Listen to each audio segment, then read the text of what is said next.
प्रधानमंत्री आदरणीय मोदी जी अवसर देखते हैं और कहीं ना कहीं पिछले कल का उनका जो देश के प्रति संबोधन था उसमें स्पष्ट तौर पर दिखता है कि आत्मनिर्भर भारत बनाने के लिए ये जो संकल्प उन्होंने लिया है, ये जो सोच अपनी देश के सामने रखी है, इसने एक नई ऊर्जा देशवासियों में भर दी है। जहां अपने घरों तक सीमित थे लोग, आज वो आत्मनिर्भर भारत बनाने के इस संकल्प में जुड़ने जा रहा है और संकट में अवसर देख रहा है। और शायद यही कारण है कि दुनिया के मुकाबले अगर भारत का देखा जाए तो इस लड़ाई में बहुत अच्छे कदम रहे। यहां तक कि दुनिया भर के देशों में दवाइयां तक पहुंचाने का भी संकट के समय में अगर किसी ने काम किया तो भारत की दवाइयों की कंपनियों ने किया, जिसमें भारत को बहुत प्रशंसा भी मिली है।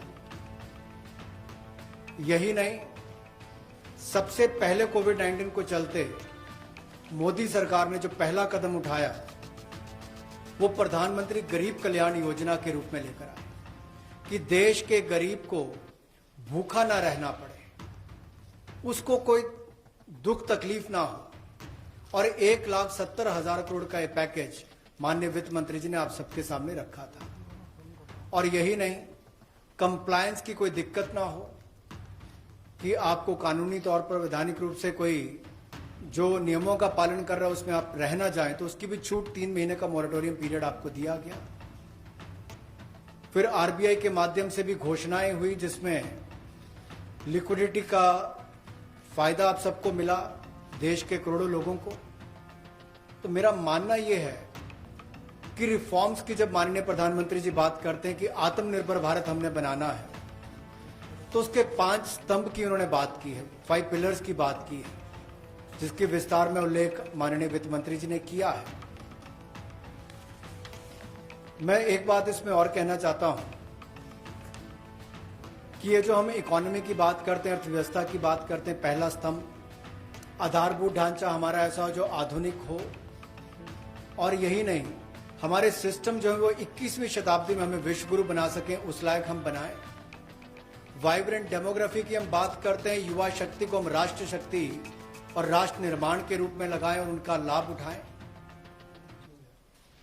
और डिमांड को कैसे बढ़ाना है और डिमांड सप्लाई चेन का समन्वय कैसे बना रहे और अर्थव्यवस्था आगे और कैसे बढ़े, इसके इस्तेमाल को करने की भी जरूरत है। बोल्ड रिफॉर्म्स का पूरा लेखा जोखा माननीय वित्त मंत्री जी ने पिछले 6 वर्षों का दिया है। मैं यही कहूंगा, बड़े निर्णय करने के लिए मोदी जी जाने जाते हैं। चाहे वो गुजरात में आए भूकंप के समय वापस कच्छ को खड़े करने की बात हो, या आज के संकट के समय भारत में पीपीई और मास्क के निर्माण की बात हो। और कहीं ना कहीं यही सोच भारत को आत्मनिर्भर भारत बनाने जा रही है। और इस आत्मनिर्भर भारत जो मूवमेंट है, इसमें हम आप सबको जोड़ने आए हैं। 20 लाख करोड़ का ऐतिहासिक पैकेज माननीय मोदी जी ने पिछले कल घोषणा की है और प्रधानमंत्री जी ने हमें निर्देश दिया है कि प्रतिदिन अलग अलग सेक्टर्स को लेकर आप सबके बीच में आकर इसकी विस्तार में हम लोग जानकारी दें। तो माननीय वित्त मंत्री जी आपको अगली जानकारी देंगे कि आज किस सेक्टर को लेकर हम आप सबके बीच में आए हैं। लेकिन बोल्ड रिफॉर्म्स 6 वर्ष भी होती रही, अब भी होगी, जब तक भारत आत्मनिर्भर नहीं हो जाता। उस दिशा में लगातार काम चलता रहेगा। गरीब कल्याण योजना में जहां सबसे पहले कोविड हेल्थ वर्कर्स के लिए 50 लाख रुपए की इंश्योरेंस पॉलिसी का प्रावधान किया गया था, वहीं पर 80 करोड़ गरीबों को 5-5 किलो गेहूं या चावल देने का प्रावधान किया गया। और पूरे देश भर में पीडीएस के अलावा अतिरिक्त ये 5-5 किलो उनको दिया गया, पिछले महीने भी और इस महीने भी। इसके अलावा ये प्रति व्यक्ति 5-5 किलो था और प्रति परिवार दाल देने का भी काम किया गया 1 किलो। और इसके अलावा जो हमारे वृद्ध, विधवा, दिव्यांग हैं, उनको भी जनधन खातों में सीधा पैसे डाले गए 500 रुपये, 1000 रुपये उनको टोटल डाला गया। इसके अलावा जो 20.5 करोड़ जनधन योजना खाता धारक थे, ऐसे 41 करोड़ खातों में भी 52,606 करोड़ रुपया अब तक ट्रांसफर कर दिया गया है। 8 करोड़ उज्ज्वला योजना के जो उपभोक्ता हैं उनको मुफ्त में 3 महीने एक सिलेंडर देने की बात हुई थी, जब तक उनको सिलेंडर की आवश्यकता है। उसकी प्रक्रिया भी शुरू हो गई और दे भी दिए गए। यहाँ तक कि जो पीएम किसान के लिए भी 2,000 रुपया ऐसे करोड़ों किसानों के खातों में उसको ट्रांसफर कर दिया गया। तो जितनी घोषणाएं उस पीएम गरीब कल्याण योजना के अंतर्गत की गई थी, उन पर सारे कदम भारत सरकार द्वारा उठाए गए और करोड़ों भारतीयों को इसका लाभ माननीय प्रधानमंत्री नरेंद्र मोदी जी के माध्यम से मिला है। जहां तक व्यापारी वर्ग की बात है, आम आदमी की बात है, कंप्लायंस का बर्डन उसके ऊपर ना आए, घर से बाहर नहीं जाते थे, तो उसके सामने जो संकट था कि वो कैसे समय सीमा रहते अपनी कंप्लायंस पूरी कर सके, उसमें भी उसको छूट दी गई और उसको भी 3 महीने आगे बढ़ाया गया, जिससे उसको लाभ मिला है। आरबीआई ने भी जो महत्वपूर्ण घोषणाएं की, उससे लाखों करोड़ रुपए की लिक्विडिटी मार्केट में आई है, जिससे पूरे देश को लाभ मिला है। और इसकी जानकारी आप सबके सामने पहले भी रखी है, केवल आज एक बार फिर आपके ध्यान में लाने की जरूरत पड़ी तो उसको किया है। एक जो मीडिया के माध्यम से हमारी जानकारी हमें मिली और जो वीडियो कॉन्फ्रेंस और बाकी सब वार्तालाप बाकी लोगों से हुआ, मध्यम सूक्ष्म लघु उद्योग, कुटीर उद्योग, घरेलू उद्योग जो है, इन सब के सामने बहुत बड़ी मुसीबत थी कि पैसों की भारी कमी थी। इन सब के लिए क्या किया जाए, ये भारतीय अर्थव्यवस्था की रीढ़ है। ये जो हमारा सूक्ष्म लघु मध्यम उद्योग है, कुटीर उद्योग है, गृह उद्योग है, इन सब का एक बहुत महत्व है। 12 करोड़ से ज्यादा लोगों को ये रोजगार देते हैं। तो ऐसे कारोबार और व्यापार करने वाले, विशेष तौर पर एमएसएमई सेक्टर जो है, इसके लिए आज एक बहुत बड़ी घोषणा है कि collateral free automatic loan 3 lakh crore रुपए का मध्यम सूक्ष्म लघु कुटीर और गृह उद्योग को मिलेगा।